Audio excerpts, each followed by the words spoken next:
mi fa apparire il mondo interessante, diciamolo così.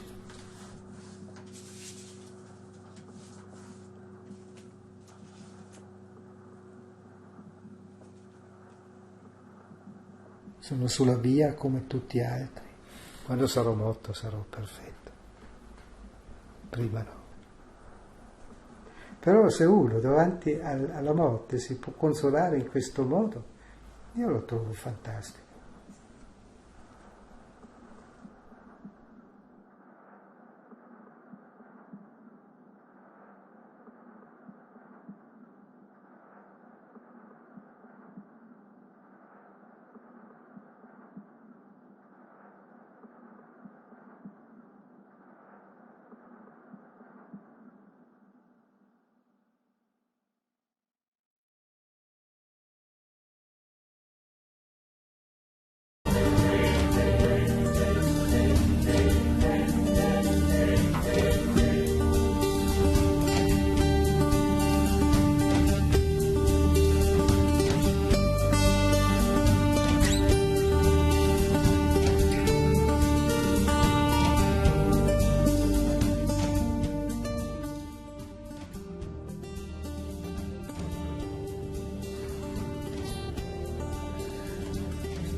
La cultura del popolo terrorizza chi lo governa.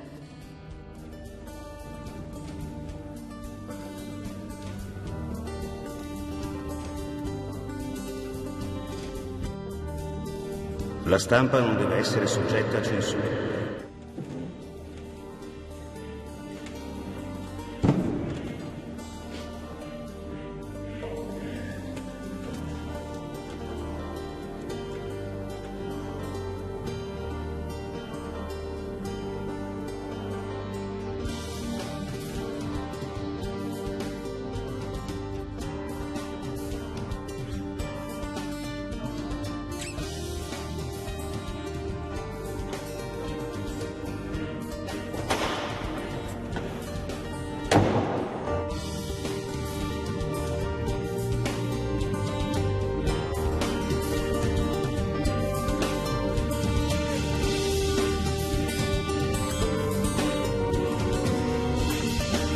La dittatura mediatica è fatta per sterilizzare l'intelletto della massa. La dittatura mediatica è fatta per sterilizzare l'intelletto della massa. Ho capito, sai. Solo tu riesci a sentirmi. Non devi andare da loro. Reagisci. Riprenditi i tuoi pensieri. Questo è il nostro numero. Noi possiamo salvarti. Chiamaci. Non rinunciare!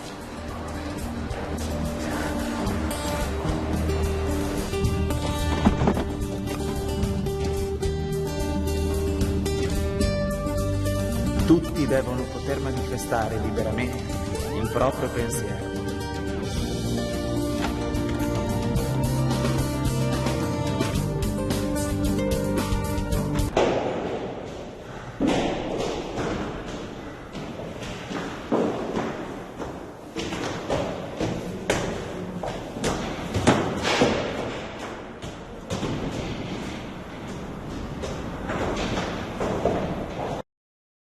Il dottor Umiglio riceve dal lunedì al venerdì suo appuntamento. Il dottor Umiglio riceve dal lunedì al venerdì suo appuntamento.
Eccoci qui, salve a tutti, questo è il secondo anno per noi.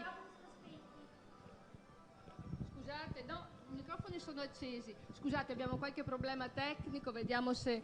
Io ho il microfono acceso. Vediamo, eccoci qua, adesso sento, perfetto, grazie. Allora, come vi dicevo, bellissima questa immagine del Rio de Canareggio, stiamo aspettando il corteo di barche che dovrebbe arrivare verso mezzogiorno e un quarto, siamo molto felici di rivedervi, questo è il secondo anno, è stato, la prima esperienza l'anno scorso è stata fantastica, abbiamo avuto molte riscontri, soprattutto sui social con molte interazioni, ma anche sul nostro canale 71, quindi vuol dire che davvero penetrare dentro la festa dei veneziani funziona e piace particolarmente questa giornata perché i veneziani, grazie a questa giornata dei cicchetti organizzata dalla EPE, l'associazione esercenti veneziani, ha riscoperto un po' un turismo che rischiava di essere un po' monopolizzato dai turisti. Adesso invece c'è questa festa e poi naturalmente c'è il volo dell'Angelo, il volo dell'Aquila che i veneziani dividono anche con i turisti che sono benvenuti visto il momento difficile che Venezia ha vissuto, lo sappiamo tutti, a partire da novembre. Accanto a me c'è Tullio Cardona, grandissimo. Ciao a tutti. Eccolo qui. Ciao, Memoria storica fantastica di Venezia, non potevano mancare, sarà la colonna sonora della nostra diretta. Abbiamo anche degli ospiti davvero interessantissimi e ne abbiamo uno davvero che vi stupirà. Di peso. Tullio, racconta tu.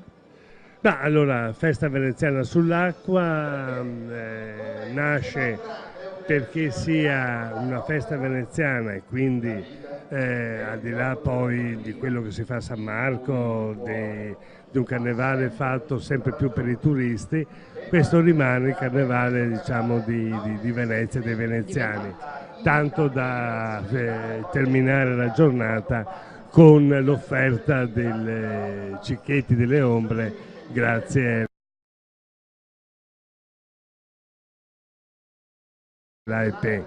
Quindi con cibi assolutamente veneziani che poi diremo. Certo. Ecco, dobbiamo dire questo, che l'AEP giustamente va orgogliosa di questa giornata perché dice abbiamo cominciato noi, abbiamo detto ma perché non ci troviamo noi veneziani da qualche parte fuori dai circuiti turistici e facciamo una bella mangiata. Da lì poi, sì. Ma perché non andiamo con le barche? Ma guarda, nasce anni e anni fa da un gruppo di amici soprattutto, da Gino Puntar, che era all'epoca del consiglio dell'AEP, che verrà oggi a trovarci, da Gianni D'Este, purtroppo ora scomparso, che era il presidente dell'Alvisiana, e con questi due personaggi nasce la festa veneziana sull'Acqua, che poi, come giustamente hai detto benissimo, è stata sempre più arricchita da varie manifestazioni che si sono innestate all'interno della festa veneziana, quindi con il coordinamento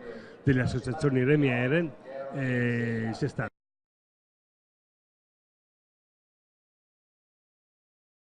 poi il corteo sull'Acqua, la Pantegana che è durata 3 anni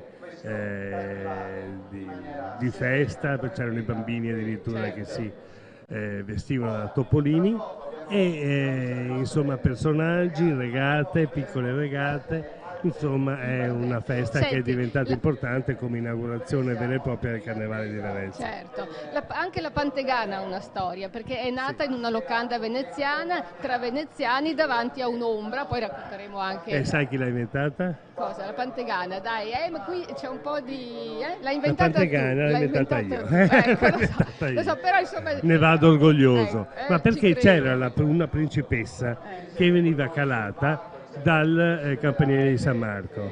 Allora, parlando con Gino Punta, parlando con amici, io ho detto ma noi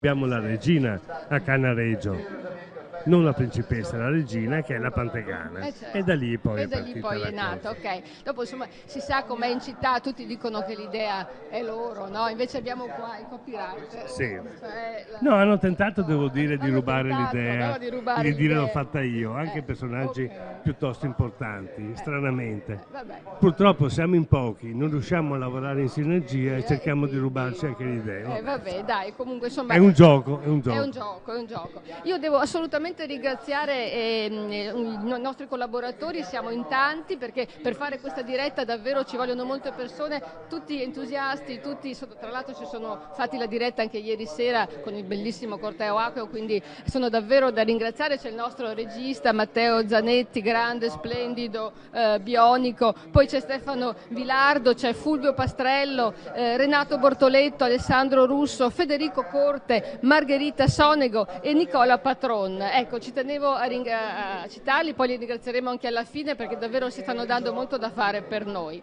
Allora, detto questo, cominciamo già con il primo ospite oppure magari vediamo di collegarci? Ecco, vedo qua che ci sono le immagini, non è ancora partito il corteo, sono ancora a Punta della Dogana, credo che sia sì, in bacino. Se è partito da Bacino, ora più o meno sarà. Ecco, ecco, sì, sono partiti. Vedi qua nel monitor c'è Giovanni Giusto, ok. E vogliamo sentire un po' magari quello che sta dicendo Giovanni Giusto e poi ritorniamo per un minuto per sentire cosa sta dicendo? Certo.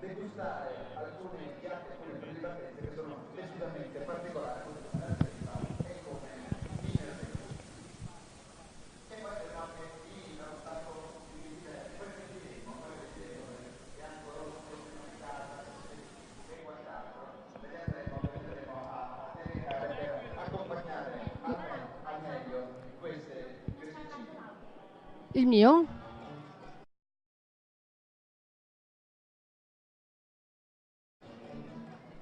No, non sta andando l'audio di Giovanni Giusto. Mi dicono dalla regia che non si sente Giovanni Giusto. Bene, quindi possiamo parlare noi. Allora, ecco qua, vedete il palco, perché ecco, per esempio, sul palco c'è Ernesto Pancin, che è il presidente della EPE storico. No. Il presidente è Elio Dazzo. Ecco, beh, lui è il direttore. Comunque è storico, insomma, sì, è sì, una figura davvero fondamentale. Volevamo che venisse qui a parlare di questa cosa dei cicchetti, ma ha detto purtroppo devo rimanere qui sul palco e quindi verrà appunto qualcun altro al suo posto e comunque insomma dovranno stare lì parecchio a chiacchierare perché nel frattempo ci sono le barche da seguire e noi le seguiremo. Io direi appunto di cominciare con il primo ospite. Con il primo ospite. Allora, il primo ospite mi sono permesso di invitarlo, è uno scienziato. Perché uno scienziato? Perché lui lavora in un centro tedesco, la famosa fuga di cervelli, e lavora in un settore che unisce arte e scienza. Allora, noi abbiamo con lui la scienza, molto importante perché lui è un'eccellenza veneziano dell'anno, personaggio ormai famoso in tutto il mondo per le sue scoperte che adesso ne parliamo, sia quantistiche che astrofisiche. Se non dico sciocchezze perché devo stare attento. Facciamo dire la mia ignoranza è abissale in questo settore e lavora proprio in un centro tedesco che unisce arte e scienza. Fabrizio Tamburini è con noi. Qua. Prego, vediamo se riesce a passare attraverso i cavi, i cavetti. Eccolo qua. Eccoci qua. Allora. Buongiorno. Allora, Tullio è stato troppo buono, ma il bello è che mi hanno chiamato in Germania dopo avermi dato la lecture d'eccellenza, l'Accademia Nobel e la Royal Swedish Academy of Sciences sui vortici elettromagnetici, vortici di luce. È il primo esperimento che è stato fatto nel mondo reale di telecomunicazioni con i vortici ottici e elettromagnetici, è stato proprio a San Marco con l'esperimento che abbiamo organizzato io e Tullio. Ecco, se mi ricordo male, tu hai inventato e scoperto, perché nella fisica non si inventa niente, no? Tutto si scopre, è come produrre delle onde elettromagnetiche in maniera diversa dal normale. Allora, sono delle onde elettromagnetiche che hanno una memoria spaziale, ma la si conosceva già nella teoria da un bel po' di anni, ma l'idea nostra, mia e del mio collega svedese Bottidè, era di applicarla all'astrofisica anche per ottenere maggiori informazioni. E in più può essere anche applicata ed è in corso di applicazione alle telecomunicazioni. Sta avendo un ottimo successo e sono veramente contento, ma è stato grazie a Venezia quando abbiamo fatto questo esperimento che è stato esplosivo, che in pratica ha dato rilevanza a tutte queste nuove proprietà. Chi è che sta applicando questa scoperta? Allora, i cinesi stanno lavorando. Gli italiani non l'hanno fatto perché non l'hanno brevettato.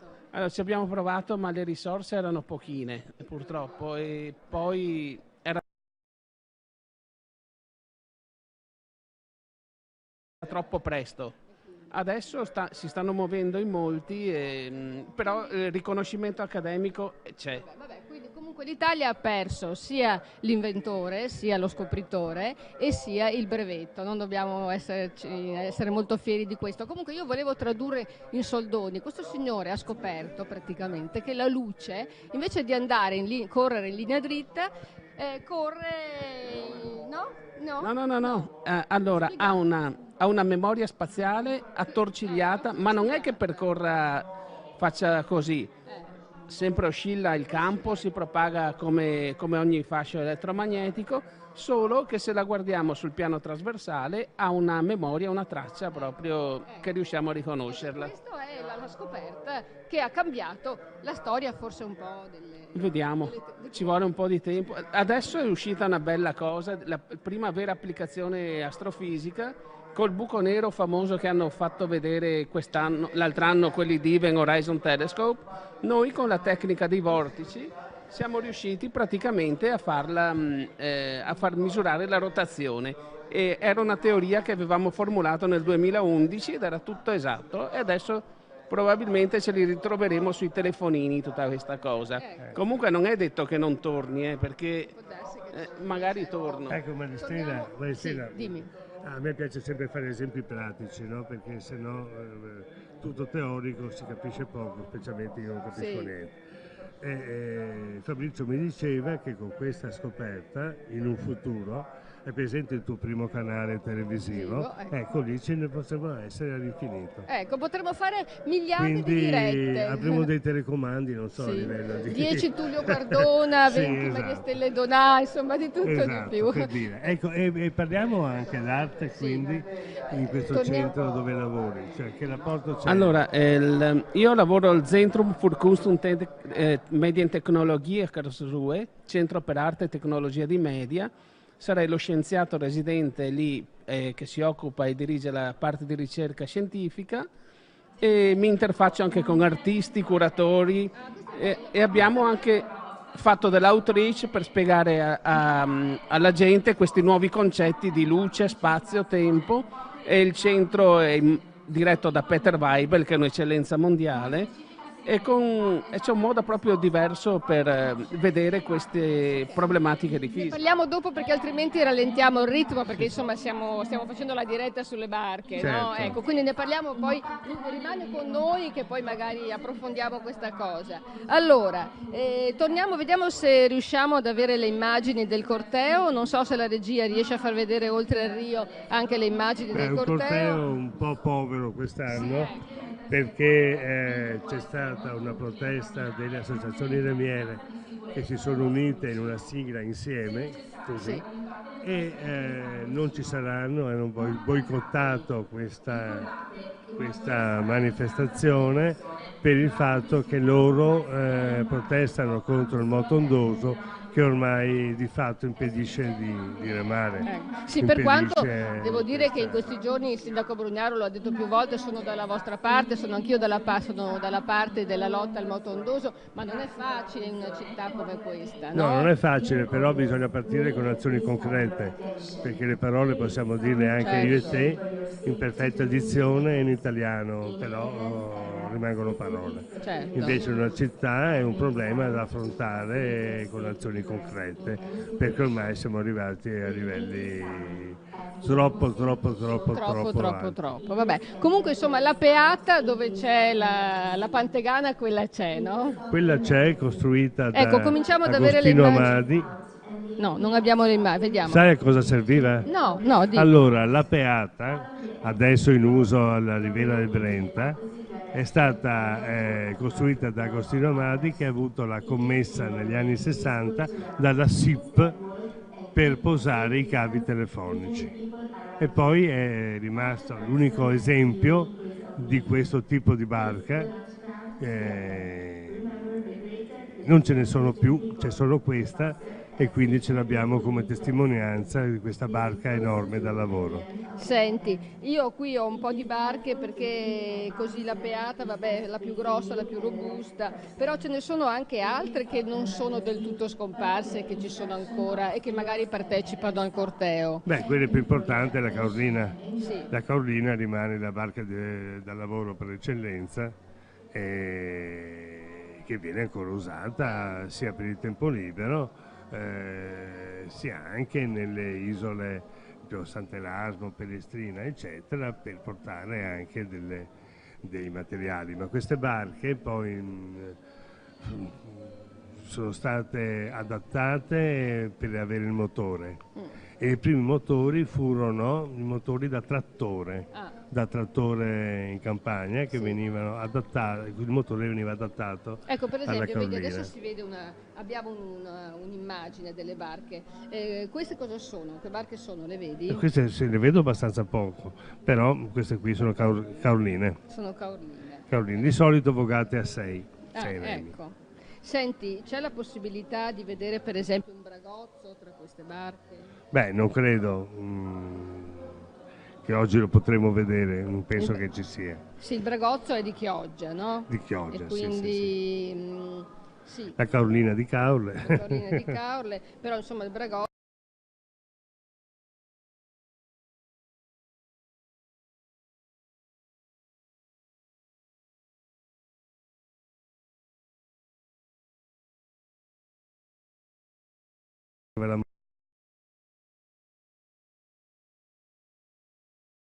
La moglie conosceva il marito, si mettevano le maschere, facevano i fatti loro e se ne andavano in giro, e tutto era concesso, addirittura i conventi venivano aperti, e quindi c'era anche un rapporto fra la gente che entrava nei conventi, parenti delle suore, ma anche magari, chiamiamoli amici. Questo nel 500, no? Questo 600-700.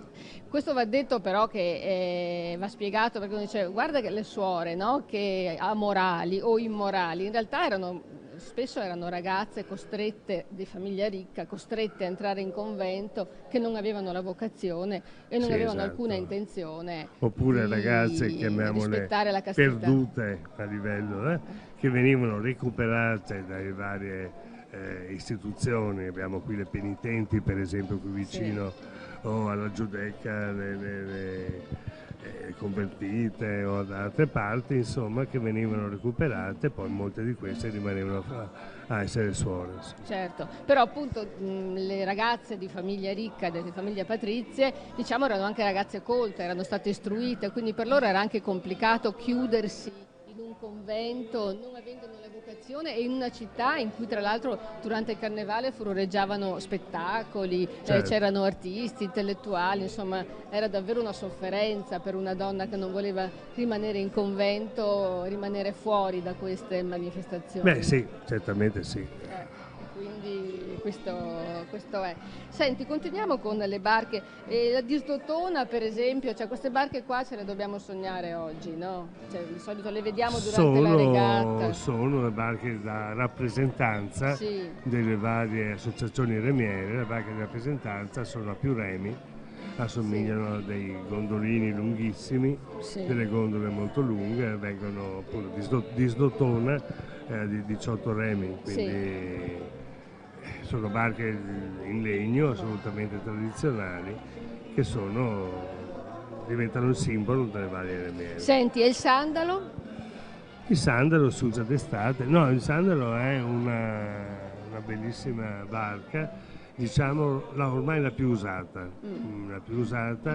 può servire per varie cose, per portare dei materiali, può andare anche a motore, un motore piccolo, di solito è vogato e sono in uso alle varie remiere ed è la barca davvero più usata a Sandro, anche per insegnare ai giovani e anche meno giovani, perché le remiere insegnano un po' a tutti. Usata anche molto per esempio da chi andava a caccia, c'è il Sandro da Sciopon che aveva Quello Sciopon che un disegno particolare per tenere appunto il fucile. È leggermente più basso e si teneva appunto un fucile molto lungo, molto grosso, che veniva sparato dal rematore che stava a poppa. Infatti.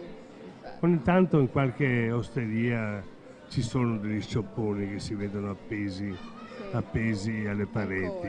Senti, e poi c'è la battella, Coa de Gambero, io vedo qua, mi sono guardata, esistono ancora, sì? Ce ne sono poche, comprate da appassionati, anche stranieri, della voga veneziana, di tutta la cultura di Venezia, e era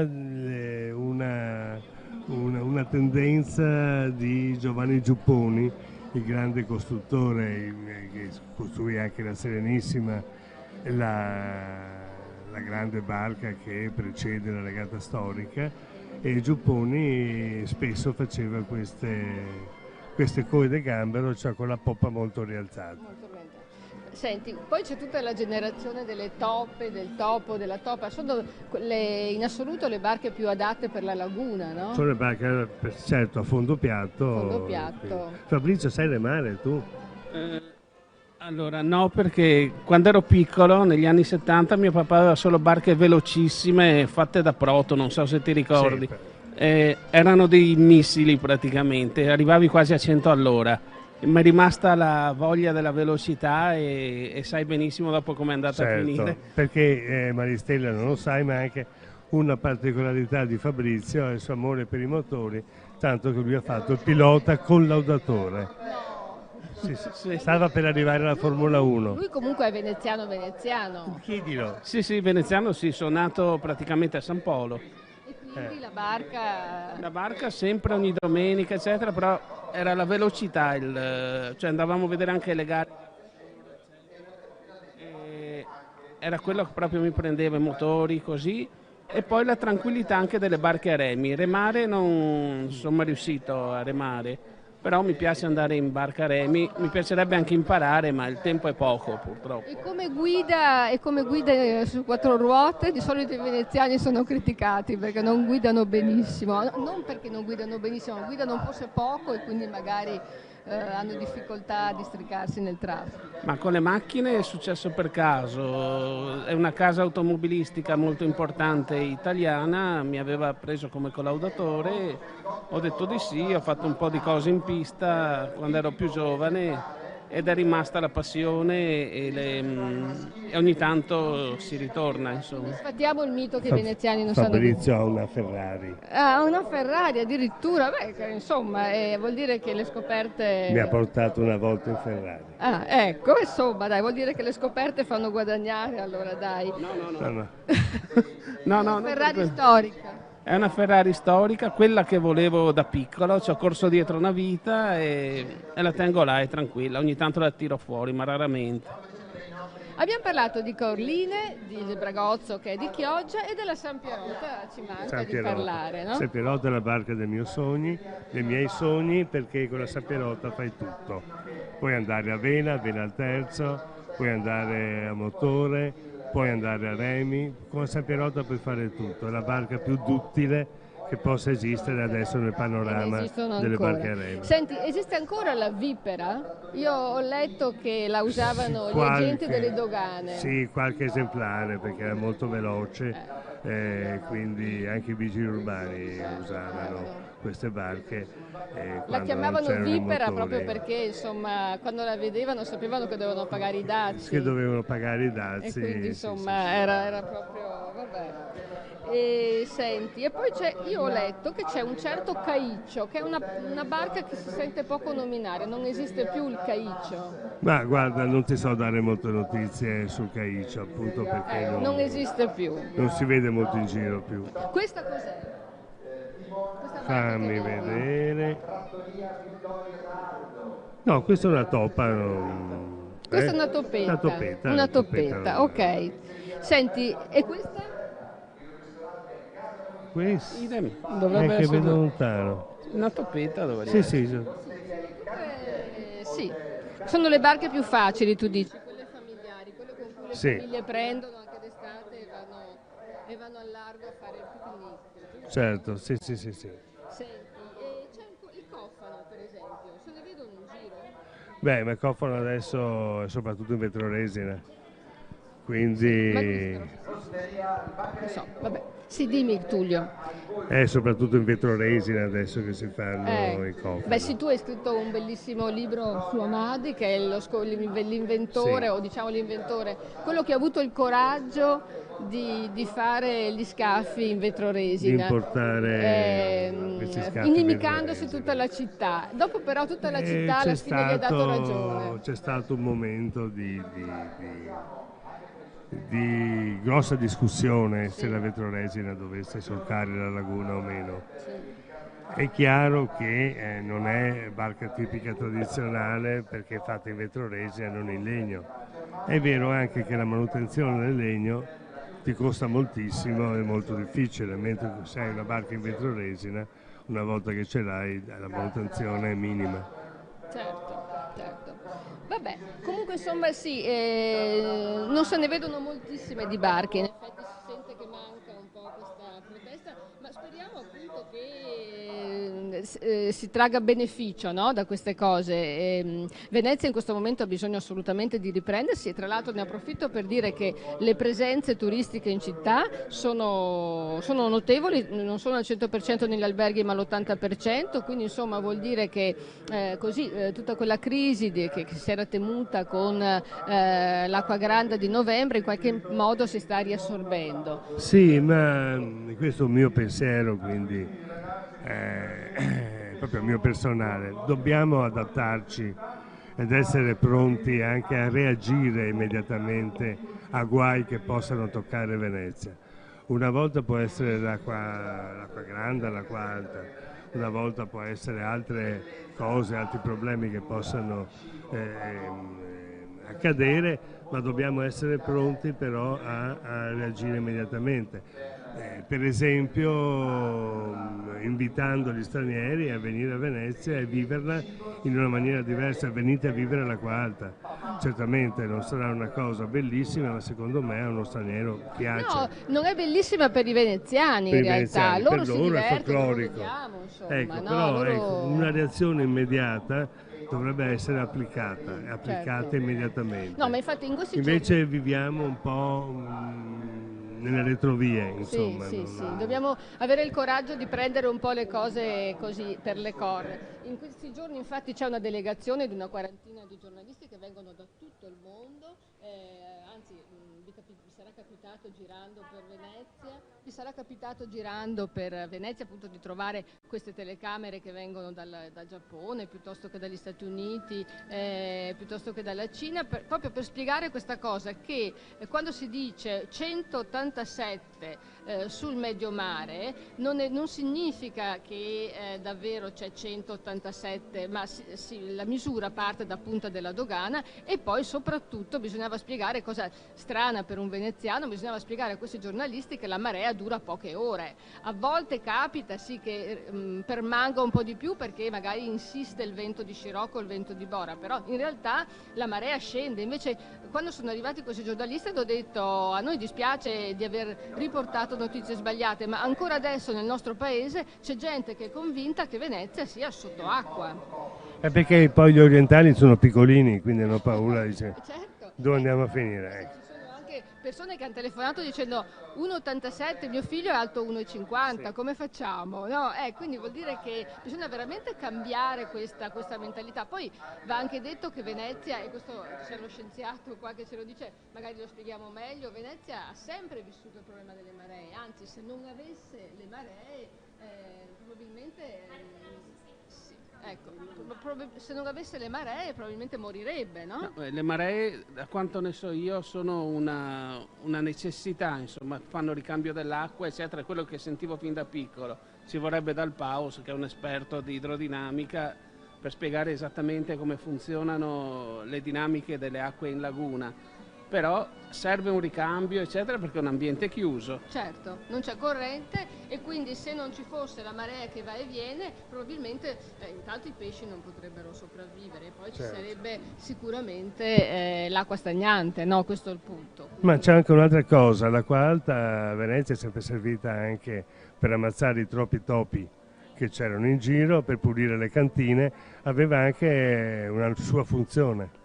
Certo, e Tullio, senti, parliamo di Cicchetti, perché insomma anche lo scorso anno ci siamo tanto concentrati sulle barche, sull'artigianato veneziano, sulle maschere, anzi diamo la notizia che proprio ieri c'è stato un sequestro di 17.000 pezzi di maschere che erano state prodotte all'estero e venivano invece contrabbandate per maschere veneziane, quindi insomma anche un ringraziamento anche alle forze dell'ordine che stanno davvero facendo molto per proteggere e tutelare l'artigianato della nostra città. Dati dei giorni scorsi si sono diminuiti anche i commercianti abusivi, quelli che vendevano appunto borse in giro per le calli, e anche questo è importante perché in un momento difficile in cui Venezia deve cercare di sopravvivere, di riprendersi, è importante insomma che vengano difesi e tutelati, no? questi artigiani. E dicevo appunto di Cicchetti, insomma tantissima gente quando viene a Venezia dice facciamoci un giro delle ombre, no? Ecco, cominciamo a parlare di questa cosa dei Cicchetti. Per esempio, le ombre, la parola ombra da dove deriva? Allora, questo è un aneddoto perché poi bisognerebbe vedere se è vero o non è vero. Però una volta i vinai andavano a vendere il vino in piazza San Marco e d'estate, quando faceva caldo, seguivano l'ombra del campanile. E quindi quando un veneziano voleva andare a bere con gli amici del vino sfuso, ci andiamo a berci un'ombra perché è all'ombra del campanile. Ma perché dici che è una leggenda? Non ti credo. Ma sai, tante cose nel tempo vengono riportate, trasformate, ingrandite, quindi alcune cose possono essere vere, altre no. L'importante è crederci, giocare su questa nostra storia e viverla in maniera piacevole, forse anche nemmeno chiedendosi se è vero o se non è vero, insomma. È bello raccontarlo. Beh, anche la parola spritz, per esempio, in qualche modo è legata alla piazza San Marco. Spritz? Perché erano gli austriaci, no? Che volevano acqua con un po' del vino spruzzato. Tuttora, se vai in Baviera soprattutto, in Austria, se chiedi uno spritz, loro ti danno un bicchiere di vino bianco con acqua.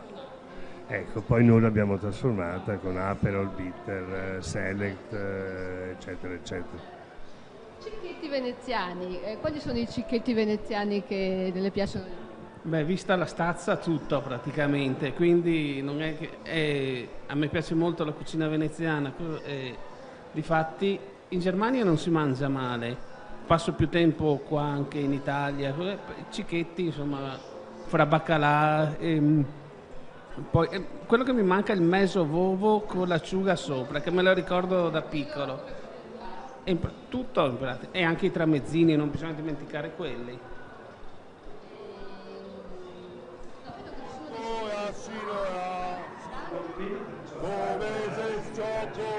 Ci sono degli ospiti, dovete venire, state degli ospiti.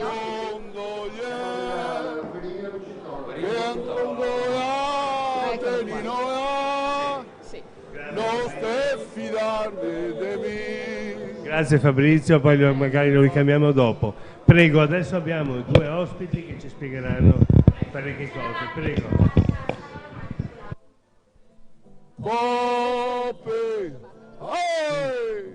Allora, noi abbiamo Francesco Casellati, presidente della Reale Società Bucintoro. E poi abbiamo Della Querini. Marco Ghinami, presidente. Il presidente. Allora, vedete, hanno preso posto, ripeti un attimo perché prima si vedeva il corteo di barche. Allora, sono venuti due ospiti rappresentanti delle remiere, di due remiere che appunto hanno deciso di fare questa protesta contro il moto ondoso, contro il moto ondoso, e sono venuti a spiegarcelo perché, dai. Ecco, diceci adesso, ci dite tutto. Sì, sì. Siamo due società canottieri, comunque va bene. Allora, tieni pure il microfono.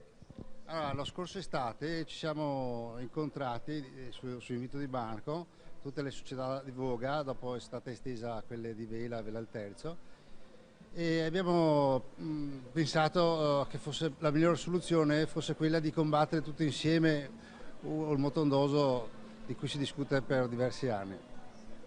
A seguito di questo nostro incontro, in prossimità della regata storica, abbiamo avuto un incontro in comune e anche accogliendo quello che erano state le indicazioni dell'amministrazione comunale ci siamo regolamentati e ci siamo fatti portatori di diverse idee.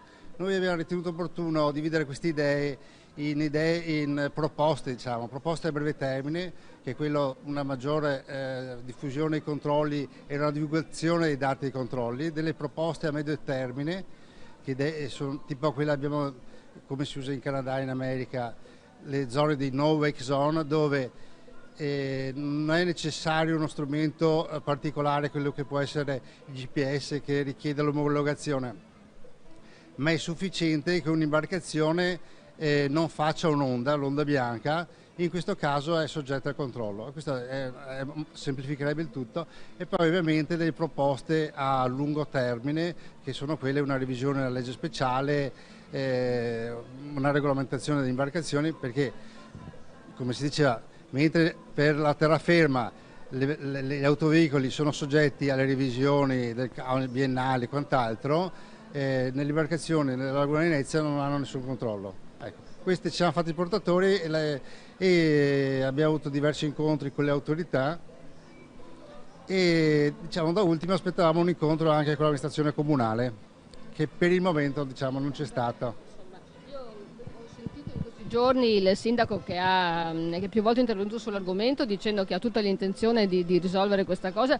Non è facile, no? Il moto ondoso è un problema che c'è da decenni a Venezia, nessuno è riuscito per il momento a intervenire, anzi i turisti aumentano, non forse in questi giorni, anche se per Carnevale ci sono più presenze, però insomma c'è stato un calo. Però se vogliamo vivere e gestire soprattutto e controllare il turismo, anche il moto ondoso insomma va affrontato. La cosa è partita proprio perché c'era stato così un'apertura anche da parte del sindaco e dell'amministrazione comunale di creare un tavolo insieme per discutere, proprio per creare finalmente un regolamento ufficiale che possa regolamentare il traffico lagunare, perché Venezia è ancora considerata una città portuale e non una città lagunare. Quindi dovrebbe certamente esserci un sistema totalmente diverso di gestione del traffico. Detto ciò, noi ci siamo organizzati, abbiamo mandato delle proposte, come ci è stato chiesto tra l'altro, delle proposte ufficiali. No, ecco, io vorrei un attimino sfatare questa cosa dello scontro. Non c'è nessuno scontro, ecco, sia ben chiaro. Anzi, devo dire, anche malgrado quello che è uscito sui giornali, ci siamo anche trovati con il delegato Giusto in maniera molto cordiale, abbiamo parlato di questa cosa. La non partecipazione è una cosa che fa male soprattutto a noi, perché ovviamente le remiere sono sempre state vicine alla città, soprattutto in queste manifestazioni, e il non partecipare chiaramente così un po' è strano.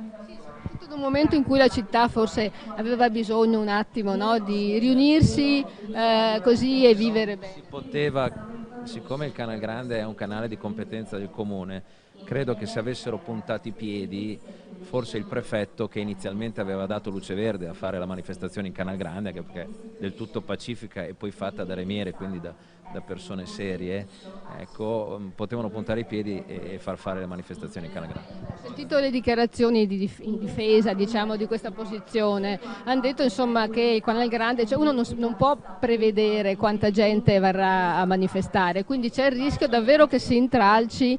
È come bloccare un'autostrada in un momento in cui, no, c'è sempre il rischio, no? E quindi uno dice no, il Canale Grande no. Ognuno ha preso la propria posizione. Tutto qua. Comunque insomma pronti, voglio dire, a riaprire il dialogo, a parlare tranquillamente, così come già più volte abbiamo espresso, ecco, tutto qua. quello che è importante è fare squadra, no? Sì, io prima del vostro arrivo ho detto che di Motondoso si parla, se ne parla tantissimo, ma ci sono molte parole che restano parole in realtà. Purtroppo si continua a parlarne, ma si risolve molto poco. Motondoso è un problema che devasta la città, ma impedisce anche di remare, perché francamente io ho visto parecchi cantieri di associazioni remiere dove appena andavi fuori dallo specchio d'acqua antistante eri preda di queste onde molto alte, poi se c'è un po' di vento, un po' di scirocco, siamo tutti quanti un po' fregati. Questo l'ho visto per esempio alla Francescana, per non parlare della Remiere Castello, per non parlare di altre remiere. Fondamentalmente 9 è così, il canale della Giudecca non ne parliamo, dove passa addirittura navi e di tutto. Ecco, vorrei sapere, se Maristella me lo consente, un po' qualcosa di più sulle vostre proposte concrete. Ma allora, noi abbiamo stilato un documento che è stato inviato chiaramente alle autorità cittadine, quindi al Comune di Venezia, all'attenzione del signor Sindaco e anche all'attenzione del Prefetto. Le stesse sono state poi girate alla Capitaneria di Porto, con cui abbiamo avuto già un incontro, ai parlamentari veneziani, con cui abbiamo già avuto un incontro, con l'UNESCO, e le proposte sono poi quelle che girano già da 40 anni, insomma, quindi limitare la velocità, perché adesso chiaramente è un momento tranquillo, ma ad aprile ricomincerà un po' la rumba dei barconi da Gran Turismo, eccetera, eccetera. Un maggior controllo chiaramente su quello che è l'impatto delle onde, non solo sulle imbarcazioni più piccole ma anche sulle strutture cittadine, quindi come diceva anche Francesco Casellati, chiaramente noi abbiamo così studiato un attimo, chiaramente qua ci vogliono dei tecnici più preparati di noi ovviamente, ecco, però c'era la questione del GPS che sembra uno scoglio insormontabile, però forse è una di quelle più efficaci, ecco, per risolvere il problema, rimettere, diciamo, in funzione le postazioni fisse che vennero fatte a suo tempo e che sono rimaste lì praticamente a stagionare, così come anche incrementare postazioni mobili, centraline di controllo dell'inquinamento, insomma, sono cose primordiali per una qualsiasi città. Ecco, siccome via terra il traffico ormai è regolamentato da 20 anni, perché non farlo anche in acqua? Ecco, qua. È che c'è un problema di categoria anche, che si scontrano tra di loro, no? Perché i gondolieri se la prendono con i motoscafisti col trasporto acqueo, per conto terzi, che sono tanti, insomma, voglio dire, è da 40 anni che si sono susseguite le varie amministrazioni e nessuno è riuscito a trovare una soluzione, quindi... Anche qui vorrei fosse ben chiaro che non è una guerra remo contro motore, ecco, anzi noi vorremmo confrontarci anche con le altre associazioni e trovare una soluzione comune. Perché qui a rappresentare quelli del remo e quindi... No, tutti hanno diritto a lavorare e ovviamente a tenere la città in movimento. All'integrazione, allora, uno dei maggiori problemi che evidentemente si trova a dover far fronte anche l'amministrazione comunale, la Capitaneria di Porto, è quella purtroppo della frammentazione delle competenze, perché ogni autorità ha una zona nel quale può fare il controllo. Questo diventa il pretesto per impugnare le multe, o non è il problema la multa, o proprio per non rispettare la regolamentazione. Per cui una soluzione che non può essere, se non fatta a livello legislativo, è quella di fare un'unica regolamentazione per tutta la laguna di Venezia, di modo che c'è un unico ente che controlla e un unico ente che sanziona. Infatti è da tempo, infatti, che anche in questi giorni Brugnaro, ma anche prima di lui altri sindaci, mi ricordo anche Orsoni, si erano battuti dicendo vogliamo avere una maggiore autorità sulla città. Benissimo, direi. Perché poi c'è il demanio ci sono, quante istituzioni ci sono in uno sputo d'acqua in fondo, insomma. Beh, intanto a piccoli pezzetti anche l'Arsenale ce lo siamo un po' ripreso, diciamo, a piccoli pezzetti ci stiamo riprendendo un po' la città, no? Perché l'Arsenale, non dimentichiamolo, non era di veneziani, no? Poco a che fare col discorso del Motondoso, però Ha a che fare col fatto che la città, con le battaglie per l'autonomia eccetera, in qualche modo la città a piccoli pezzetti, mi rendo conto che si vorrebbe tutto subito, ma non è facile, no? il problema è che siamo sempre meno, quindi ci sarà sempre meno che poi potrà battersi su queste cose. Sempre meno che abitano, ma sempre più che ci lavorano, non dimentichiamolo. Questa città si riempie di giorno e diventa una città grande, come anche più grande di Verona, che tanto Verona ultimamente voleva avere, no? Deve essere soprattutto una città per chi ci vive, poi chiaramente per poi ci lavora, ci vive. Ci lavora, però ovviamente.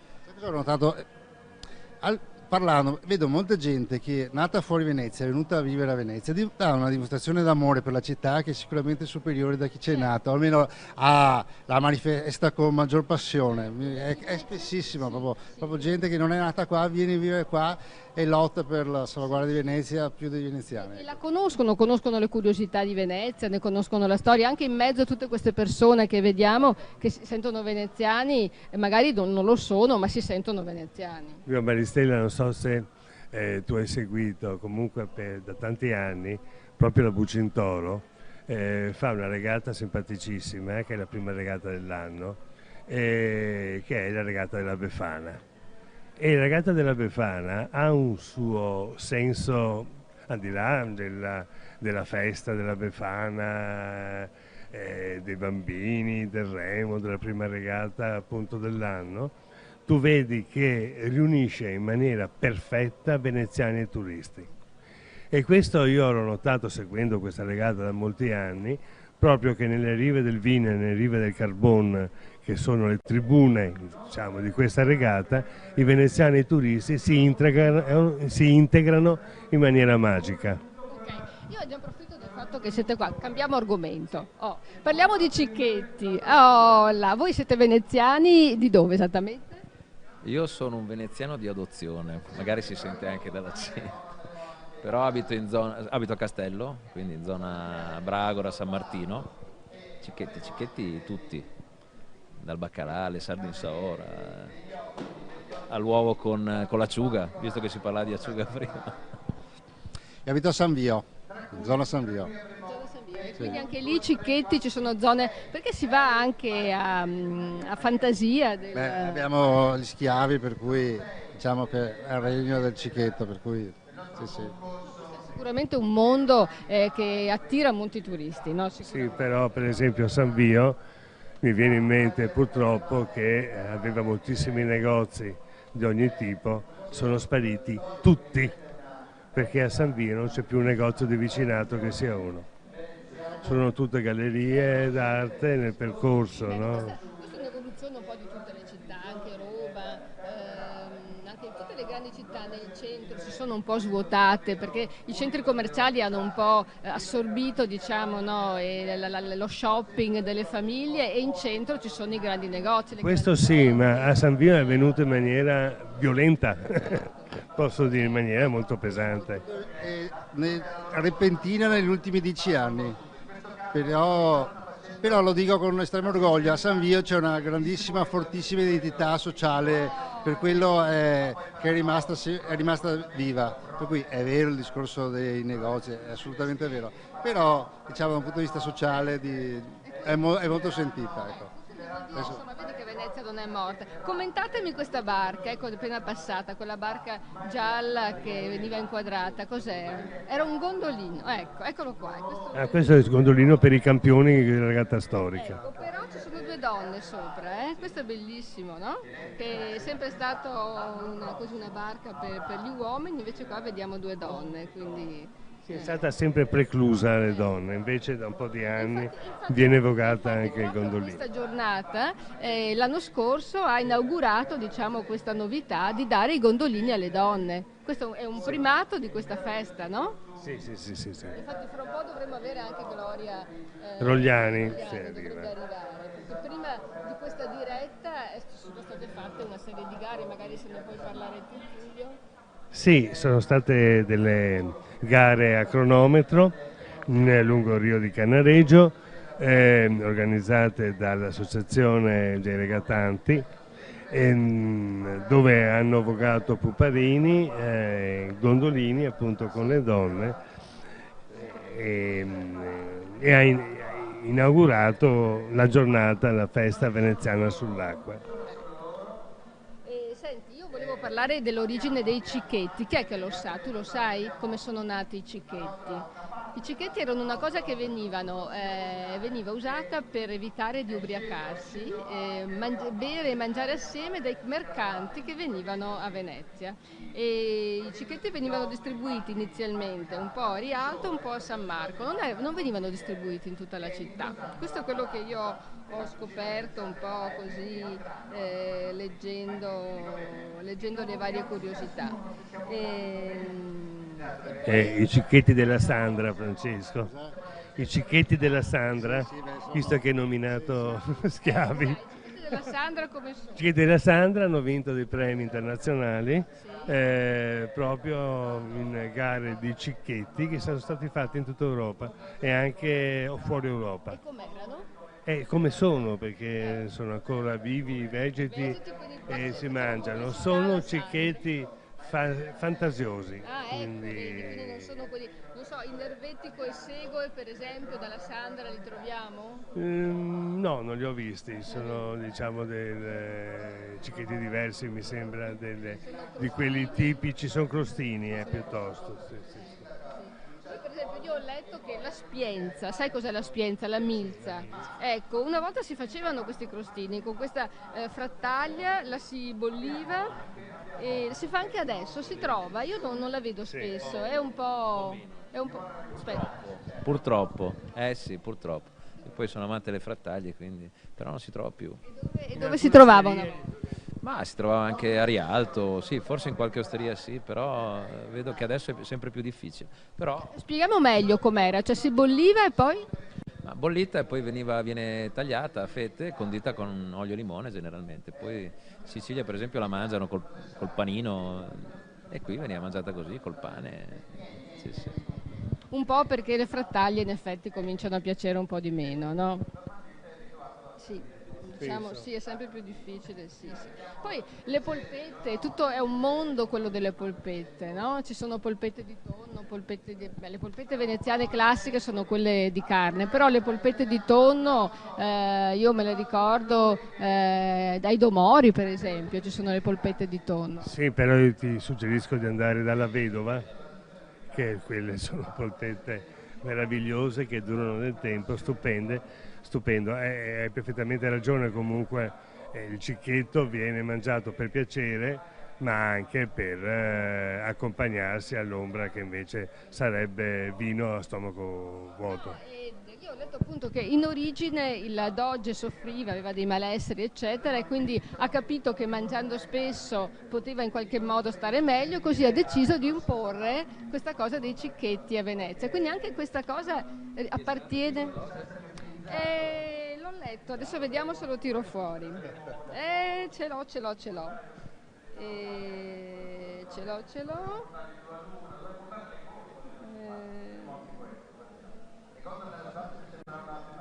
Non so, intanto che lo cerco, se vuoi dire qualcosa tu. Beh. No, allora, era re Alfonso X, detto il Savio, che durante una lunga convalescenza era costretto ad alimentarsi con piccole dosi di cibo, accompagnate da sorsi di vino, e fu così che pensò di imporre agli osti castigliani l'usanza di abbinare sempre al vino fettine di insaccati e formaggio. Devo dirlo al mio medico, mi auguro che mi dia questa cura molto presto. Ok, ecco, questa per esempio è un'altra curiosità che infatti... e poi vabbè... No, aspetta, scusami. Dimmi. Sì, allora le remiere, 39 remiere, non ci sono oggi alla Corte Acqueo, non tutte, vabbè, però aspetta, ci siamo dimenticati di dire, invece non è che sono rimaste a casa, cosa fanno oggi queste remiere? Allora, alcune abbiamo detto che hanno partecipato, quelli che non hanno partecipato hanno deciso di trovarsi in bacino alle 10:30 per raggiungere insieme Poveglia e partecipare a una domenica ecologica per la pulizia dell'isola, che dopo l'acqua alta andava sistemata. Per cui si trovano, è un incontro non solo per un intervento di ecologia, ma anche diventa un'occasione per conoscersi tra appartenenti a diverse associazioni eremiere. Per cui si sta svolgendo in questo momento, anche noi due saremo là se avessimo chiamati noi. Siete venuti così per raccontare, anzi per unire, diciamo, Poveglia in qualche modo con Rio de Canareggio. Si tratta di due manifestazioni davvero che vengono dal cuore dei veneziani, tutte e due. Questo è molto bello, no? Ok. Anche perché, scusi, sì, anche da tempo ormai le eremiere hanno abbracciato quegli interventi di ecologia, che sia la raccolta della plastica, il mancato utilizzo della plastica nelle cene sociali, per cui è un importante messaggio anche questo. In questi anni sul fronte della sostenibilità si è fatto molto in Laguna. Per esempio Veritas fornisce l'olio che viene raccolto dalle famiglie ma anche dalle mense eccetera, lo fornisce all'ENI e l'ENI in cambio dà il combustibile per i vaporetti. Questa è una cosa molto importante e anzi bisognerebbe che la gente forse sapesse, lo sa che deve raccogliere l'olio, però magari quando così nel chiuso della sua cucina magari un po' per la fretta o altro butta l'olio giù per il lavandino, no? E invece deve sapere che veramente l'olio inquina moltissimo e invece raccolto in contenitori potrebbe davvero ridurre i costi, per esempio, della CTV. Certo, sì, devo dire la verità che io, questa è la notizia che ho preso in questo momento, sicuramente dovrebbe essere divulgata perché... Venezia ho intervistato, sono venuti parecchi a parlarne di questa cosa, sì, perché è un'iniziativa del comune, ne abbiamo parlato parecchio, però appunto forse la gente a casa non lo sa.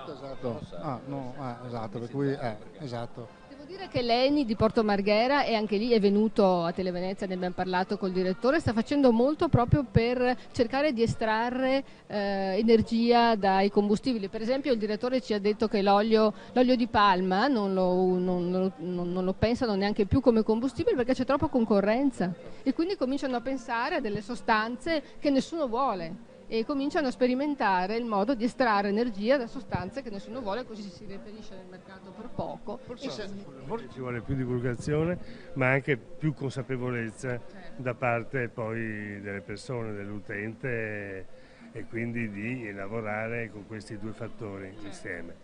Comunque questa è una cosa che è stata fatta appunto durante questa gestione della Giunta Brugnaro. Perché non sarebbe male se allora la gente venisse portata a conoscenza di... Allora facciamo tutti la raccolta differenziata plastica, residuo e carta, se la gente sapesse anche l'utilizzo che se ne fa, di modo che ci fosse una specie di premio, fra virgolette, diciamo quest'anno di tutta la raccolta, tonnellate di plastica che abbiamo raccolta è stato utilizzato in questi termini qua. Credo che per alcuni potrebbe essere un incentivo. Sono pieni di proposte, ha ragione il sindaco quando dice venite, proponete che poi noi elaboriamo. Questa è un'idea davvero notevole, in effetti, sono d'accordo. Senti, io però siccome so che qui sotto, noi siamo qui di fronte al palco Palazzo Testa e qui sotto ci sono tutti i banchi dei cicchetti, quindi a me a quest'ora viene voglia di parlare di cibo, io continuerei a parlare di cicchetti, per esempio i folpetti. Io ho scoperto una cosa, che i folpetti per arricciare i tentacoli non bisogna buttarli nell'acqua e lasciarli lì. Con i tentacoli, appoggiare i tentacoli prima che si arricciano e poi immergere tutto il folpetto. Di adozione, ma il pesce lo conosco, no, lo conosco.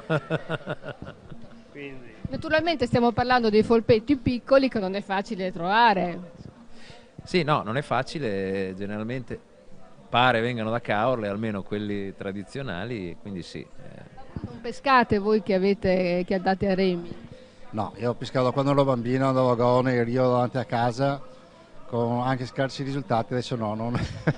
No, però ho accompagnato mio figlio quando ero piccolino in Punta alla Salute a seppie.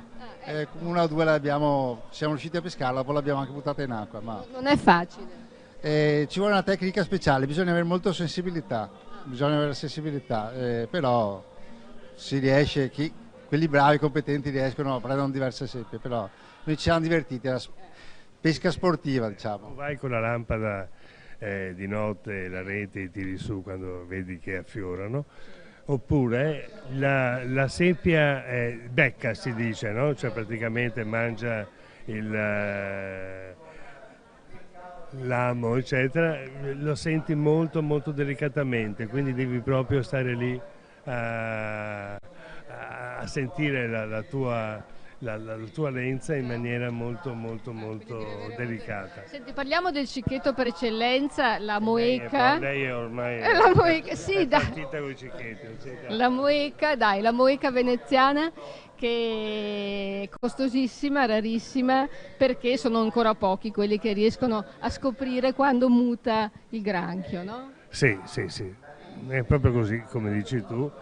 Sono buonissime, a me piacciono tantissime, soprattutto quelle che vengono messe nell'uovo e che quindi nell'ultimo giorno di vita mangiano l'uovo, perché tu lo trovi poi mangiando la moeca fritta all'interno.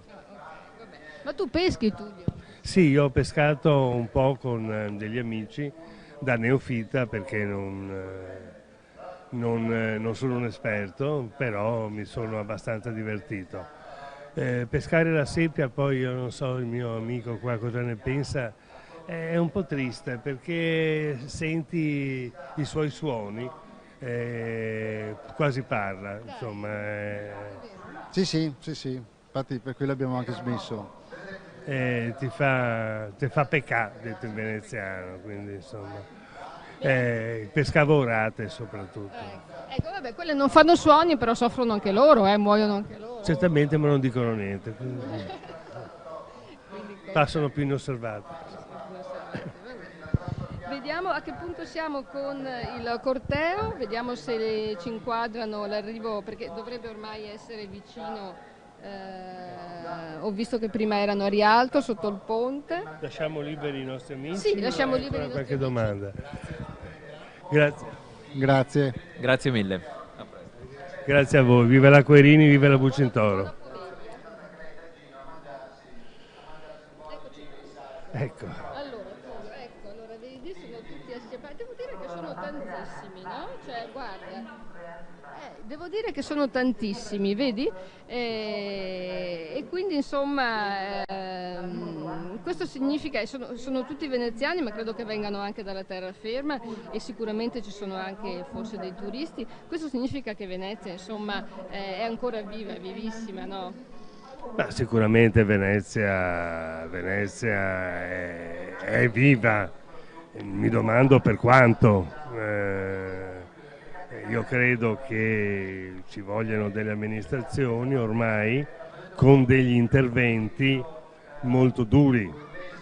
Le amministrazioni, qualunque essa sia, non si può più permettere di demandare alla prossima amministrazione dei problemi che ormai vanno affrontati e bisogna andare giù con la mannaia. No, infatti è per questo che il sindaco dice voglio fare un altro mandato perché voglio continuare quello che ho cominciato, perché altrimenti rischio di chi verrà dopo di me rischia di non riprendere più quello che io ho cominciato, no? Certamente, comunque sia. Ma così anche per i governi. Ma no? comunque sia, è sempre una storia. Una nuova amministrazione, qualunque essa sia, si porta dietro gli oneri e gli onori delle precedenti. Infatti, certo, ma infatti anche in questi giorni sentivo il governo sta rimettendo in discussione tutte le decisioni che sono state prese l'anno precedente perché è cambiato il governo, insomma non è che così si vada molto avanti, no? No, si rischia anzi di tornare indietro. Però pensa che il carnevale è stato inventato qui a Venezia, è stato portato a Venezia come manifestazione internazionale da Mario Rigo, che purtroppo è scomparso da poco tempo, per far lavorare gli alberghi che d'inverno rimanevano vuoti.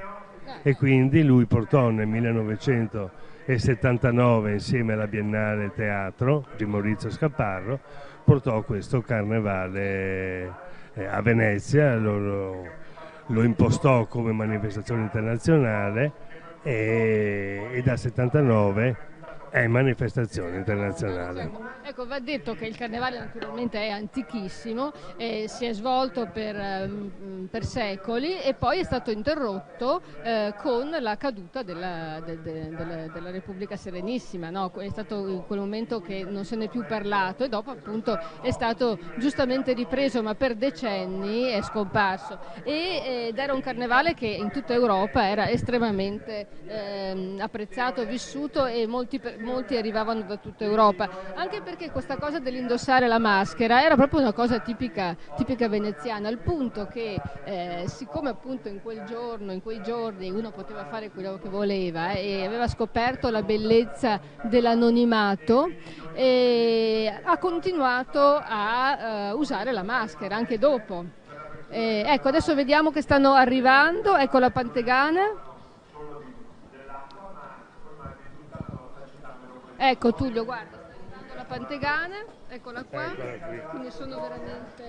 Con all'interno i coriandoli che poi verranno sparati per salutare il carnevale. Dello svolo, no? Perché questo si chiama svolo della Pantegana, in realtà non è proprio un volo. All'inizio sì, all'inizio era venuta giù addirittura un'azienda che faceva le seggiovie, le funivie in montagna, e abbiamo tirato un filo che andava dal ponte dei Tre Archi fino alla fondamenta e volava, faceva il suo piccolo voletto. Adesso invece vediamo, questo è il momento topico e poi è nato anche il discorso del volo dell'angelo e dello svolo del turco. Tutto è nato da un acrobata che si lanciava dal campanile di San Marco e poi appunto scendeva e faceva omaggio, arrivava davanti al Palazzo Ducale e rendeva omaggio al doge. Poi una volta un acrobata è caduto e quindi il carnevale ha avuto un momento estremamente tragico e da allora si è deciso di mettere questa colombina. È soltanto da alcuni anni che si è ripreso a far scendere dal campanile un essere umano, ma naturalmente con tutte le precauzioni del caso e quindi insomma non c'è più il pericolo che succedano delle cose incredibili e naturalmente il fatto che scenda qualcuno in carne ed ossa indubbiamente rende tutto più elettrizzante, più vivace, più eccitante, no? Il carnevale. Ecco, questa per esempio cos'è? Un bragozzo? Così? Questa barca? Un gondolone. È un gondolone. Ma queste decorazioni sono tipiche di tutte queste imbarcazioni o sono i proprietari che si sono dilettati nel colorarla? Sì, di solito sì, sono le remiere che dipingono la propria imbarcazione. Sì.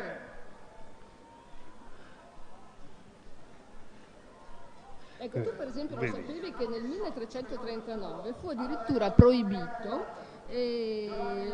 l'uso della maschera di notte, perché si erano talmente abituati all'idea, no, di usare la maschera per proteggere la loro privacy, che cominciarono ad usarla sempre e per questo hanno cominciato prima appunto a proibire l'uso della maschera di notte. E poi insomma nel 600 hanno cominciato anche a proibire che le persone entrassero a volto coperto in chiesa, perché succedeva anche quello. Quindi... Ma io credo che tuttora, secondo le normative e le leggi, non si possa portare la maschera, che può essere pericolosa, perché sotto ci può essere un terrorista piuttosto che un rapinatore, insomma. Ovviamente il problema poteva esistere anche a... Certo, comunque sai, la bauta, che è la nostra maschera tipica, neutra, no? Proprio serviva a non farsi riconoscere, perché la maschera ha quella funzione, aveva quella funzione. Ecco, vengono aperti i banchi dei cicchetti e delle ombre offerte dall'AIP, che... Adesso forse ci stiamo avvicinando al momento topico dello svolo della Pantegana. Ecco, un'altra cosa che non abbiamo detto è che il carnevale però in qualche modo è resistito in tutti i decenni in cui non si è più fatto a Venezia a Murano e Burano, cioè nelle isole hanno continuato a festeggiarlo il carnevale. Sì, infatti il carnevale per esempio di Burano è sempre stato molto importante, molto sentito e anche veramente molto bello, con anche carri che sono stati allestiti. Però sai, il carnevale tra bambini soprattutto, poi c'è sempre stato era una cosa a Venezia minimale prima del 1979. Era una cosa, buttavano farina, si divertivano con molto poco, insomma così. Poi è entrata la cultura, cioè affiancare al carnevale degli elementi culturali. Una volta il Carnevale a Venezia era spettacoli teatrali e la Bauta, no? Eccolo qua Giovanni Giusto che arriva, che sta parlando. Non riusciamo, speravamo di farvelo sentire, di farvi sentire il collegamento. Siamo i veneziani da Remo! I veri Riusciamo a veneziani! sentirlo. E questo è il vero carnevale! Quello dei...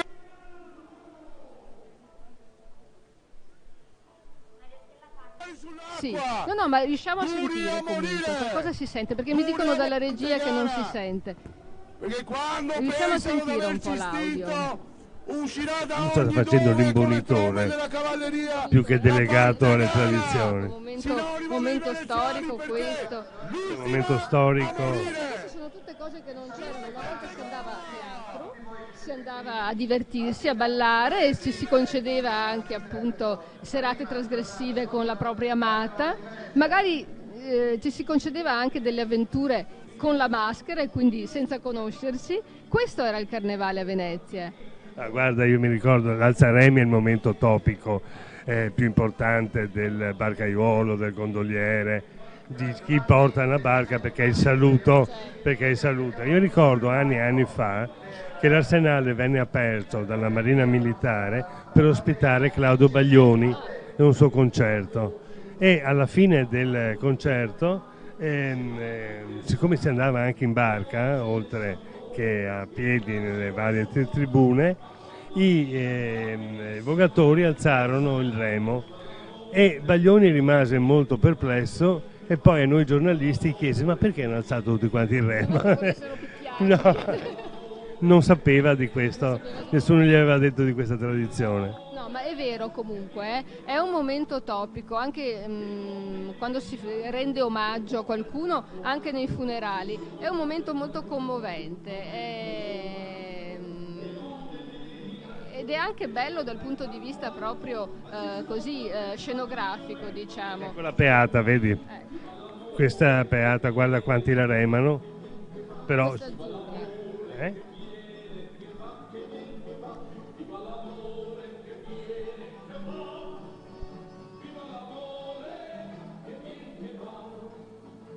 Ecco, vedete, le barche stanno accostando e stanno preparandosi per assistere allo svolo della Pantegana. Sì, quando arriveranno, vedi, al ponte in forno, che è il ponte di Tre Archi. E i costumi è anche bello tutto sommato, vedi, queste sono vestiti da ape e da coccinelle, è anche bello tutto sommato che si cambi, no? Perché altrimenti questa cosa del Settecento veneziano probabilmente diventa un cliché così. Sì, un po' stantio diventa, a lungo andare. Anche se appunto va detto che una volta il carnevale era quello, che uno si vestiva, magari in Europa quando facevano le feste mascherate si vestivano da romani eccetera, ma a Venezia ci si vestiva con il proprio vestito magari un po' più lussuoso, più... Ma c'è una cosa molto carina, che nei prossimi giorni l'associazione Sette Mari, che è anche una remiera, organizza una regata nella quale la regata deve essere mascherata lui e lei, quindi donna e uomo, no? E vengono premiati sia chi arriva primo sia il costume più bello. I punteggi vengono assommati insieme e vince anche chi arriva magari non primo ma con il costume più bello, più fantasioso. Quindi sommano un po' come la cooking cup, no? Che unisci l'abilità di cucinare dentro la barca con la velocità della barca. Beh, questi sono costumi, diciamo così, un po' Settecento, un po' Rinascimento, un po' medievale. Questi sono scozzesi, vabbè, gli scozzesi non sono molto felici di essere considerati una maschera, però, perché ancora adesso gli scozzesi usano i... Ecco la peata, vedi, il primo piano. Guarda queste barche, che belle, tutte colorate, tutte addobbate. Il carnevale è colore, diciamolo, no? Beh, certamente. Il carnevale è festa, è colore, è musica. Queste sono sempre, assomigliano un po' ai Bragozzi, queste barche. No, il Bragozzo è più grande. È più grande. Queste sono più piccoline. Quanti remi ha il Bragozzo? Non ne avevo pallida idea. Mi trovo impreparato in questo. Questi sono 3 remi, però ce ne starebbero anche di più. Ecco, non abbiamo detto che oggi a fare da cameriere, diciamo, a servire i cicchetti, ci sono anche la vice sindaco Luciana Colle, l'assessore al turismo Paola Mar e le Marie. Hanno messo dei banchi lungo le rive, adesso la Pantegana si prende tutto lo spazio perché è egoista, è molto narcisista, diciamo, Narcisa vuole fare la protagonista, però in realtà lungo i banchi lungo le rive ci sono questi banchi e ci sono queste cameriere ad eccezione.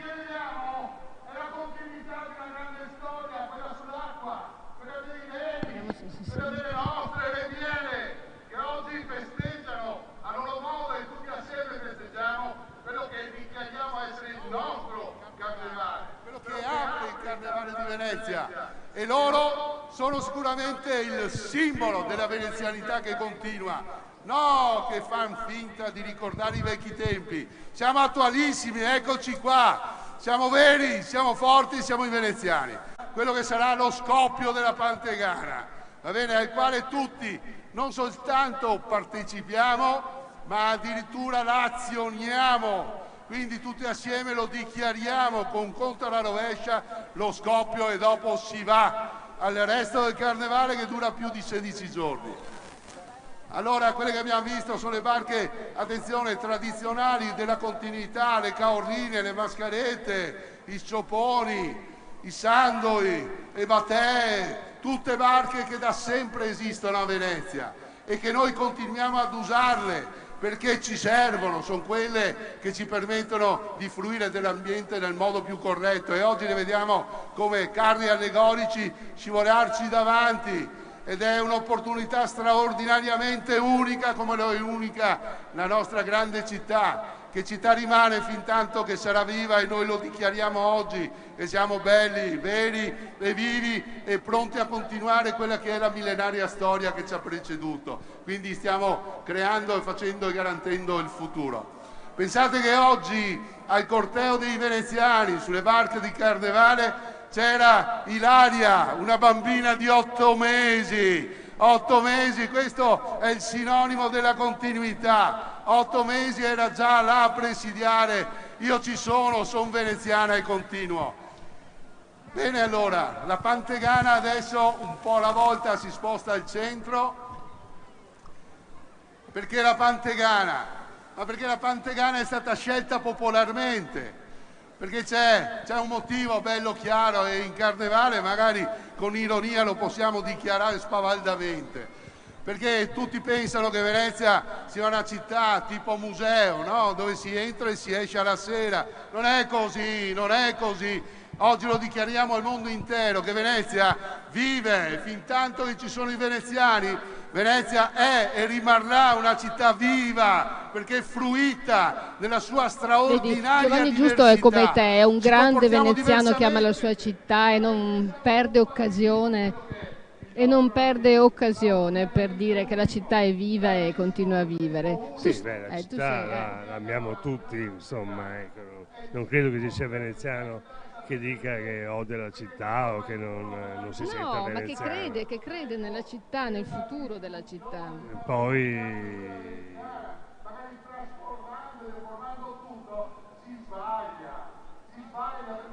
i nostri amici delle Remiere hanno detto, no, dice, noi non siamo contro nessuno, dobbiamo lavorare in sinergia con le altre corporazioni, chiamiamole così.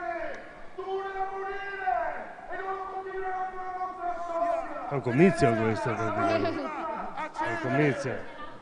Viva la Pantegana! Siamo tutti Pantegana! Però tutti devono fare un passo indietro.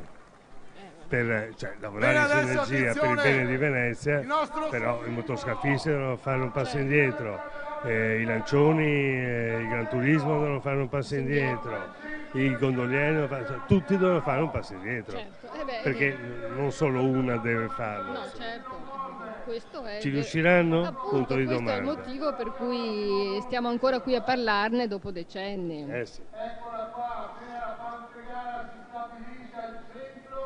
È la sua posizione più ideale, dominante, al centro È un po' retorico, del canale, in modo che leggermente. sia visibile a tutti. Beh, insomma, ci sta, è un po' un Lei imprenditore con di folle, no? C'è un po'... Cioè, il carnevale è un po' essere sopra le righe, se non sei sopra le righe, anzi avremmo dovuto metterci in maschera, sai? Dici. Sì, perché noi abbiamo indossato la nostra, che è sempre quella, però avremmo dovuto metterci in maschera anche noi. Ecco. Ecco qui. 3, 2, 1, viva Venezia! Viva San Marco!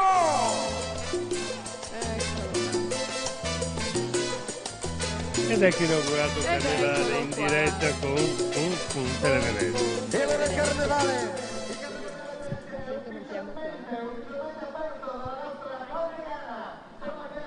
Sì. E fate un applauso! Sì, lascio parlare il palco e i ringraziamenti che stanno facendo appunto all'AEPE. E adesso sono tutti lì che stanno cercando di andare a mangiare, naturalmente.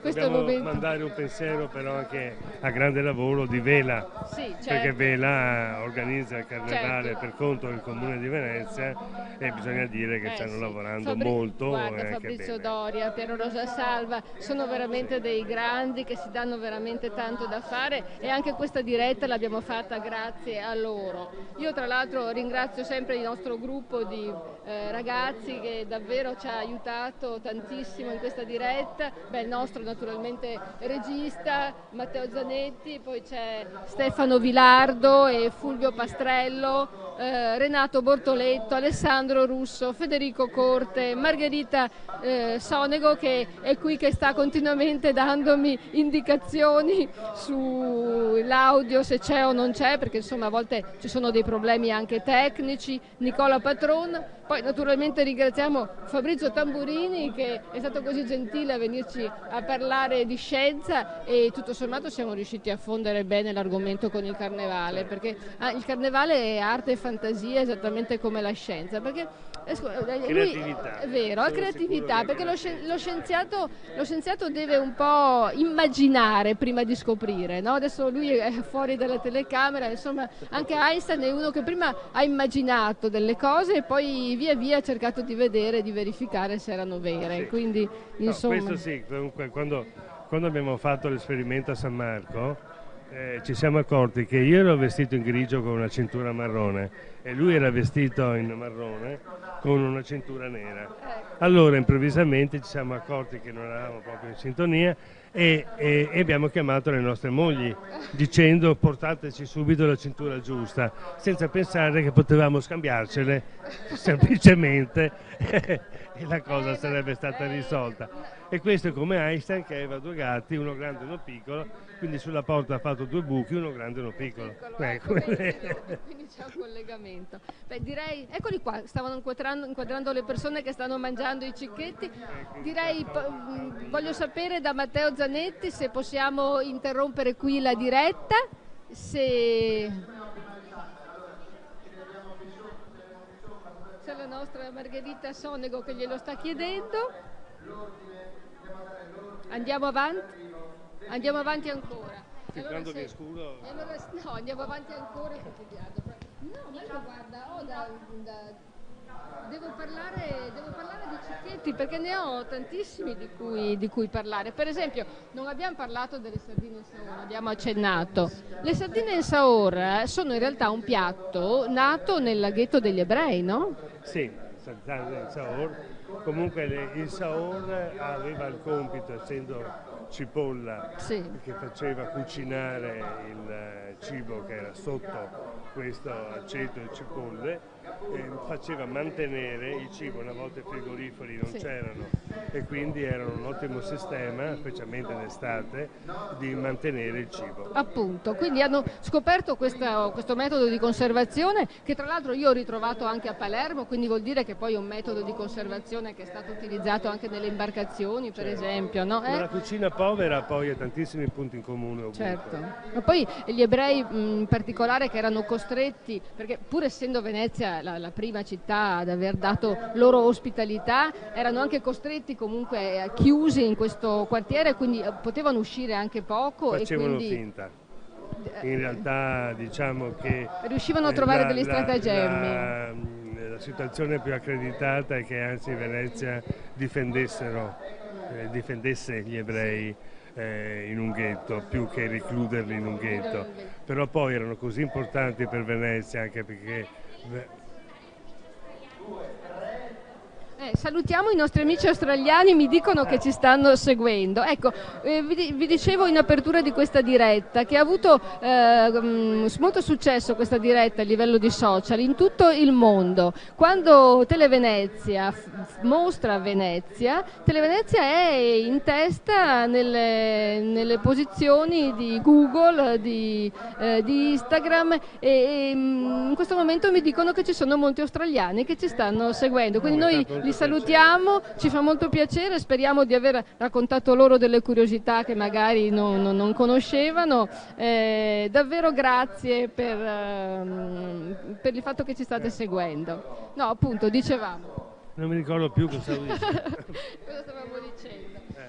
No, degli ebrei, no? Sì, degli ebrei, no? Poi alla fine della Serenissima, gli ebrei prestavano soldi alla Serenissima Doge. Allora, se tu parli con gli ebrei, loro ti dicono sì, Venezia ci ha ospitato, è stata la prima, ha avuto questa apertura mentale di lasciarci finalmente in città e di non farci costringerci ad andare via, perché nelle altre città in Europa ogni 2 o 3 giorni dovevano andarsene, non potevano rimanere. Però abbiamo anche pagato molto la Serenissima, perché Serenissima era un governo tutto sommato di mercanti che conoscevano il valore dei soldi. Ma sicuramente sì, però ecco, Serenissima nasce da una sinergia, cioè nasce da tanti popoli, infatti Fontego di turchi,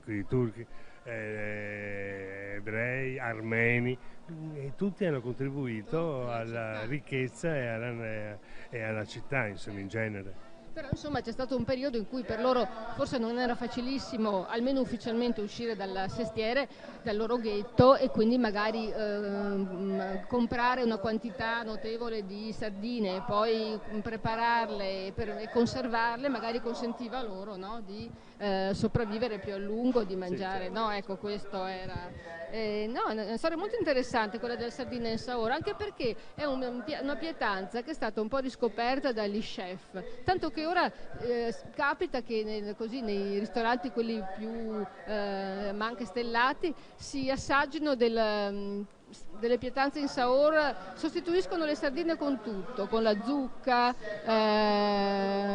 No? Fanno delle cose strane, basta mettere un po' di cipolla, che chiaramente deve essere così annegata, diciamo, nell'aceto, prima cucinata, annegata, ecco, appunto. Però poi con questa davvero si può fare qualsiasi cosa. Senti, peoci al forno, per esempio. Questo è un altro... Sì, gratinati.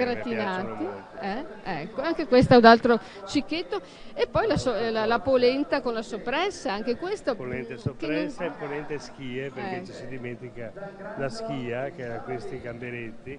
Quando mia mamma andava al mercato li portava, dicevamo io mamma hai portato schie. Ogni tanto diceva mia mamma si mangia anche schie. Certo. Adesso è diventato un piatto prelibato che molti ristoranti offrono all'inizio del pranzo o della cena, su una fettina di polenta mettono le schie. Certo, e l'ho tenuto per ultimo, ma non ultimo, il baccalà mantecato.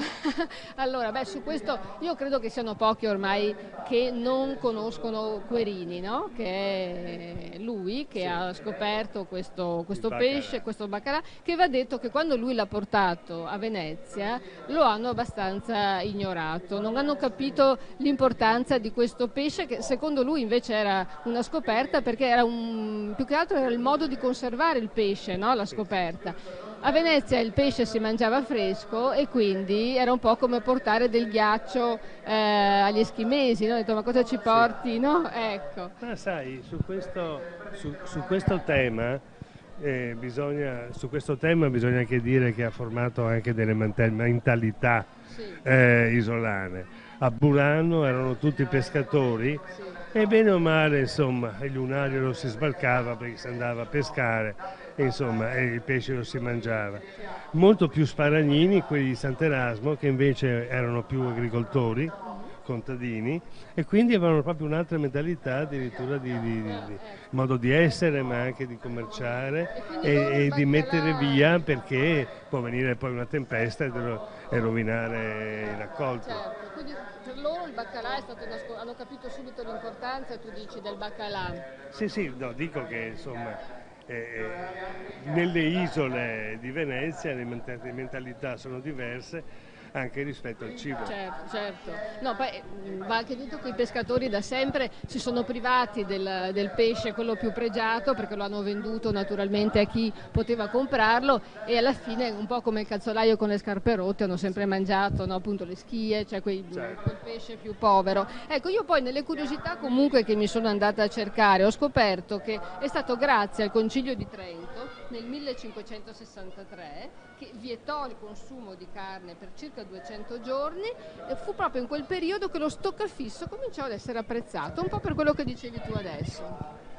Vedi? Perché hanno cominciato a capire che imparando a conservare bene un cibo lo si poteva mangiare anche quando non lo si pescava e quando non si poteva mangiare la carne. Certo. Questo è... E poi insomma la Serenissima l'ha portato anche Verona, abbiamo il baccalà alla veronese, Vicenza e la vicentina. Certo. Però la parola baccalao non sarebbe veneziana, la parola baccalao è portoghese, no? Ecco, infatti. E là te lo fanno in tutte le salse, o baccalao. Bene, direi che io avrei anche voglia di andare ad assaggiare qualche cicchetto. Cosa dici? Io direi che possiamo concludere qui.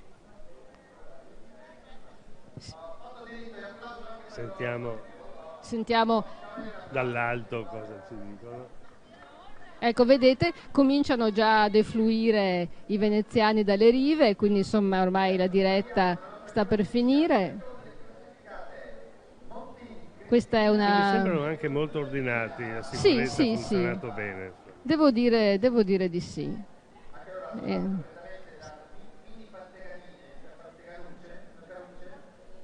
Bene, adesso mi dicono che posso finalmente chiudere questa cosa. Possiamo chiudere. Tullio, io ti ringrazio davvero, sei stato veramente... Maristella, grazie a te come sempre. Fantastico, tu sei preziosissima, hai una memoria davvero incredibile, non solo una memoria storica di cose su Venezia, ma anche di vita vissuta proprio. Sì, da veneziano. Tu sei proprio un veneziano, dovrebbero metterti in un museo. In un museo, lasciarmi lì delle cere. Visto che Harry non c'è più, mettono...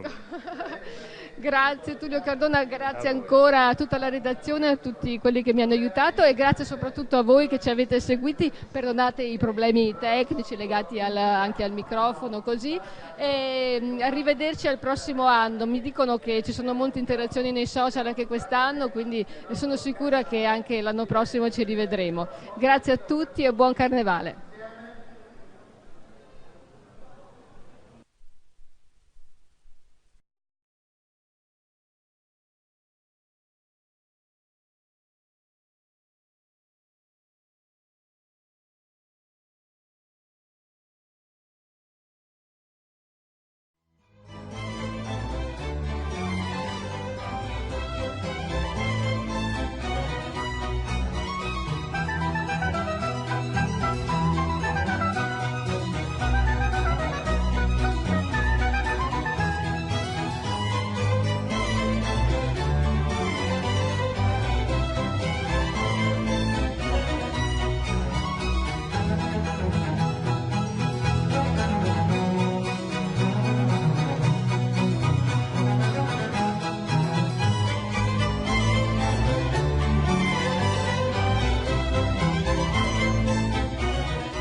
Carnevale con Televenezia. Sabato 15 febbraio in diretta e in streaming a partire dalle 15, presentazione delle Marie, ovvero le 12 più belle fanciulle della laguna, agghindate con i costumi della tradizione veneziana e accompagnate dal doge sull'impareggiabile palco di Piazza San Marco.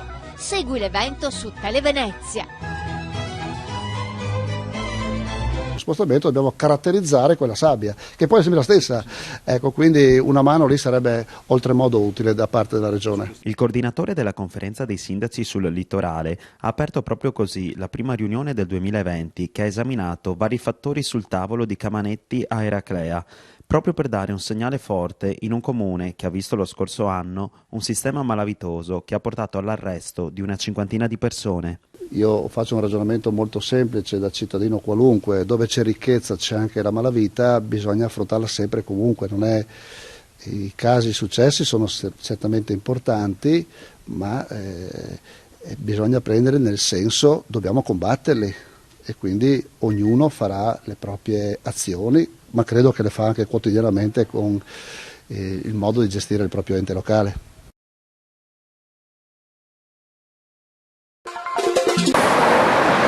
Continuano le segnalazioni di quello che è stato battezzato il sottopasso del degrado. Ci troviamo a pochi passi dalla stazione dei treni di San Donà di Piave e quello che di giorno viene percorso da decine di studenti e lavoratori di sera diventa un luogo di sbandati e gente poco raccomandabile.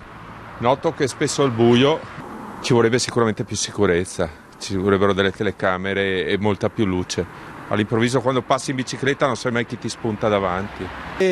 Spuoco tutto, non va bene così. Anche bottiglie vuoto, tutto cosa, no? Sì, mi è successo più di qualche volta.